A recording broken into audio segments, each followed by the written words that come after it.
Here's one of them. Basically, if you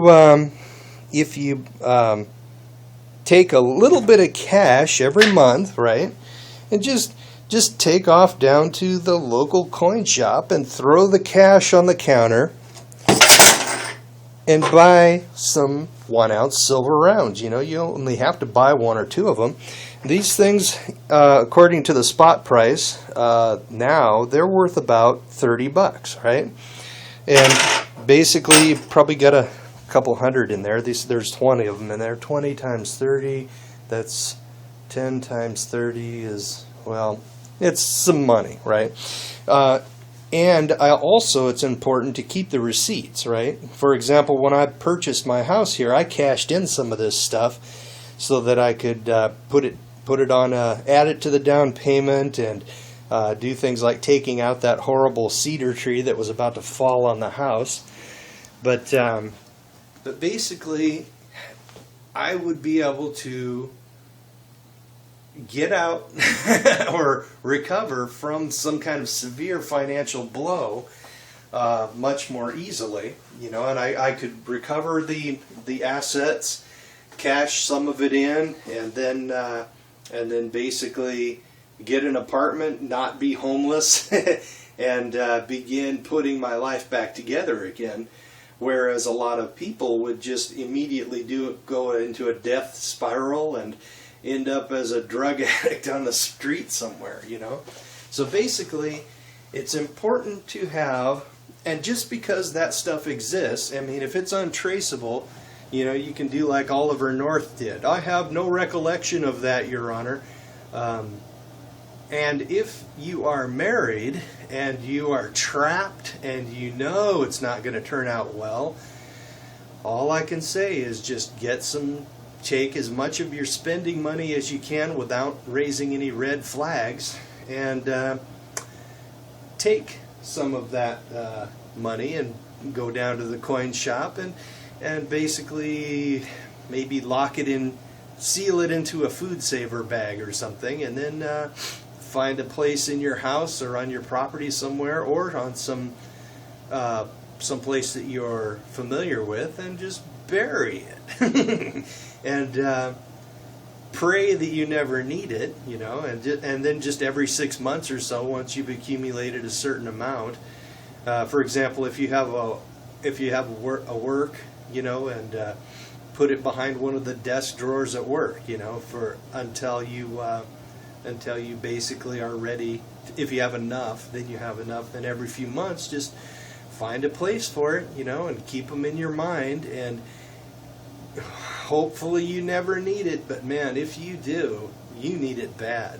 But on top of that, just the fact that you have those extra resources, which basically cover your ass, so that if you get into deep trouble, that changes the whole way that you live, you know, your entire attitude. You feel more confident, you know that your wife can fuck you over hard if you're married, but she can't totally destroy you, you know. you can come back.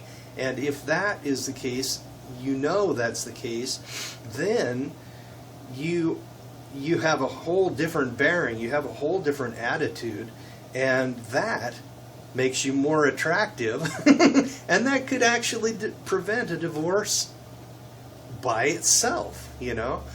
And if you're at work and you basically know that, like me, I could live about probably about almost a year, even now that I have this house and the mortgage, I could probably live pretty close to a year before I got into serious financial trouble, right?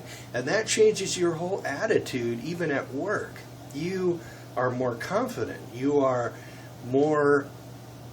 very much more difficult to shake, you know. It's hard. You have a stronger personal presence. You have a stronger self-image. You know, you can, if there's a boss who's giving you a bunch of crap, that can the crap can just roll off off of you like water off a duck's back, right?